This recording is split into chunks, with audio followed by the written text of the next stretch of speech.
Hi Peter. I know it's still February, but I cannot stand the cold anymore.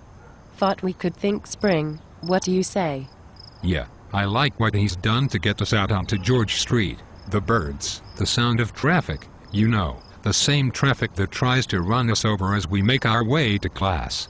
Say, have you got a handle on this new assignment, the reflection imitation essay? The rough draft is due over the weekend. We are supposed to be reflecting on Green's creation myth and then imitate what he does. It is a kind of theory of creation form that you find in his story of English public school life. You are talking about what Dr. Archibald refers to when he says our essays have to contain self-knowledge, outside information, and an experience. Is that right? Sounds like a puzzle more than a description of how I learned to do something that makes me the person I am today.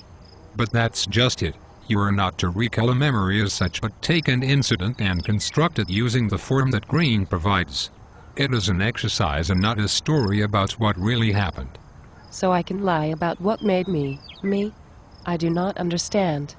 It is not lying. As such, it is like creating a drama to make some abstract idea or something you do not understand about yourself come alive. I was planning on writing about when I learned how to whistle. I have this screaming whistle that you can hear in the next state. I know, I have heard it. How did you learn to do that? No, do not do it now. You will cause a graphic accident. Relax. I don't really know how I learned to whistle. And that's the problem. I remember being able to do it after watching one of my father's friends put his fingers in his mouth and letting out this terrific whistle. I asked him how he did it and he showed me. I didn't do it on the first try or even for a while after that, but one day, I just put my fingers in my mouth and there it was. Can you remember anything about what the guy said to you as you were trying to imitate his whistle? Yeah, he said for me to watch the birds and see how they do it. But I never did. I just all of a sudden could whistle. But telling us the story about how you suddenly knew how to whistle is like Green telling us that he knew what to write about all of a sudden. He doesn't do that. He gives us Carter, who brings Bowen's Viper of Milan alive.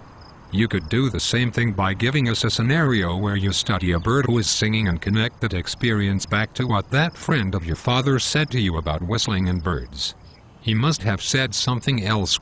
No, but I could say that he told me it has something to do with how birds form the sounds they make in their throats. I read about that once. It would be more dramatic coming from my father's friend, and then later, I would recall what he said while watching some bird. It would give my reader the experience. They would imagine my throat capturing the sound a moment before my fingers let it loose. I think that would work. I can see and hear it now. It is as if it really happened that way, and who will know it did not. Thanks for talking me through this. I think I have it now. Now that you have got your whistling myth, I have to find mine. Wish me luck. Bye.